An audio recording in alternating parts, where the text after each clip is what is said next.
Good morning everyone.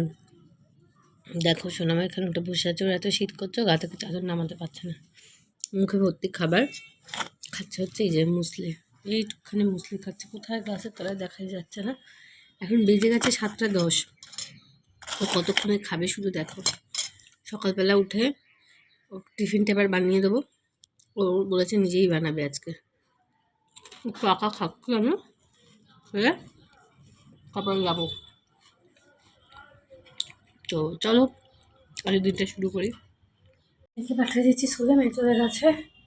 এখানে হচ্ছে ভাত চাল ফাল ভেজানো হয়ে গেছে, এবার রান্না বান্না করবো জোগাড়। তার মধ্যে হচ্ছে এখানে 2 দিনের কাঁচা জামা কাপড় জড়ো হয়ে গেছে, সেটা ক্লিন করব। ঠাকুরের বাসন টাসন সব মাজা হয়ে গেছে, এই সমস্ত কাজ হয়ে গেছে। আর আজকে আগে জামা কাপড়গুলো এখানে 2 দিন ধরে পড়ে আছে, সেই 2 দিনের জামা কাপড়গুলো আগে ক্লিন করব আর রান্না বান্না করবো। চলো করি কাজ নিজের, তারপরে আবার রেডি টেডি হয়ে মেয়েকে আনতে যাওয়ারও আছে। চলো। সবচেয়ে কষ্ট কি জানো? শীত তো পড়ে না, কিন্তু শীতের জামা কাপড় বার করা আর শীতের জামা কাপড় তোলা। এই ঠান্ডা লাগছে, এই ঠান্ডা লেগে যাবে। দেখো অবস্থা, ওয়ার্ড্রপ খালি করছি পুরো ভর্তি শীতের জিনিসে, মানে পাগল হয়ে যাচ্ছে যে কি রাখবো, কি তুলবো, কি করব, মানে মাথা খারাপ হয়ে যায়। শীত তো আমাদের দেশে পড়ে না। আমার এখনও কাজ শেষ হয়নি, আমি এইসব করে এখনও স্নান করব, তারপর মেয়েকে আনতে যাবো। অলরেডি 11:15 বাজে, মানে মাঝে মাঝে নিজেরই পাগল পাগল লাগে। এই যে সব কাজকর্ম সেরে মেয়েকে নিয়ে চলে এসেছি স্কুল থেকে, আর মাথাটা পুরো ঘেমে চান হয়ে গেছে জানো। স্কুলের থেকে বেরিয়ে ওরা প্রায় 15 মিনিট সব বন্ধুরা মিলে খেলে, আর ফুল সক্সটাকে গুটিয়ে কি করেছে দেখো, গুড়গুড় করে।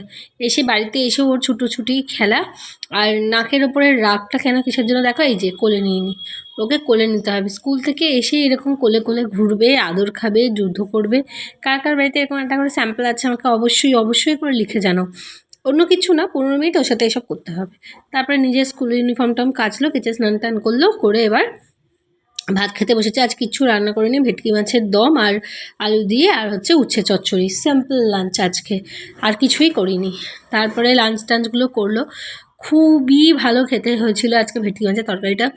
ব্যাপারটা যেটা হয়েছে সেটা হচ্ছে আমার জিভে বড্ড ব্যথা, এখনও খেয়েই যাচ্ছে সোনামা, খেয়েই যাচ্ছে। আর আমি জিভে এত ব্যথা নিয়েও ভেটকি মাছের কাঁটা চেবাচ্ছি। তারপর লাঞ্চ টাঞ্চ করে উঠে ও ড্রয়িং করতে বসেছে। এইটা ইনকমপ্লিট ছিল তো সেটা করলো, আর 2-1টা জিনিস প্র্যাকটিস করার ছিল সেসবও করলো। করে উঠে তারপরে একটুখানি খেলছিল। তারপরে ঘুম থেকে উঠে দেখো এই যে অনেক দিন পর এটাকে বার করেছে স্কুটারটাকে। এখন সময়ও পায় না, এত অল্প সময়ের মধ্যে সারাটা দিন ওরও কেটে যায়, আমারও কেটে যায়, নিজেও মাঝে মাঝে ভাবি। তো যাই হোক, ও এখন আবার এটাকে নিয়ে একটুখানি খেলতে বসেছে বিকালবেলা। ও একটুখানি খেলুক, আর আমি ওদিকে তাড়াতাড়ি করে চাটাগুলো করি। এ দেখো, নিজে চাপলে হয় না, আবার ওকে চাপিয়ে নিয়ে যাচ্ছে।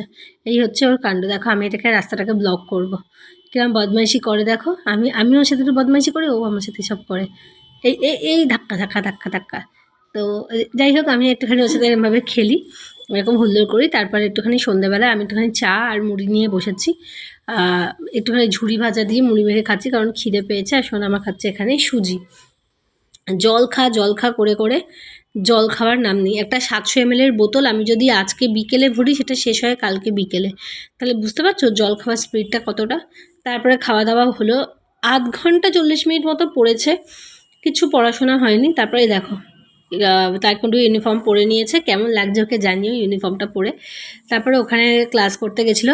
একটা জিনিস তোমাদেরকে দেখাই, দেখো আমার খুব ভালো লাগলো, সেজন্য আমি টপ করে ক্যামেরাটা অন করলাম। সেটা হচ্ছে সোনামা এখন কি সুন্দর স্ট্যান্ডিং আর্চ স্ট্রেচ করতে শিখে গেছে। যদিও এখন একটু ধরে দিতে হয়, যেহেতু ওরা ছোট বলে, সেই জন্য কি সুন্দর এখন স্যারের কাছে স্ট্যান্ডিং স্ট্রেচ করছে। দেখো ওর পাটা কতটা ভাঙে পুরো, আমার দেখে এত ভালো লাগলো। আমি আবার সঙ্গে সঙ্গে ক্যামেরাটা বার করলাম।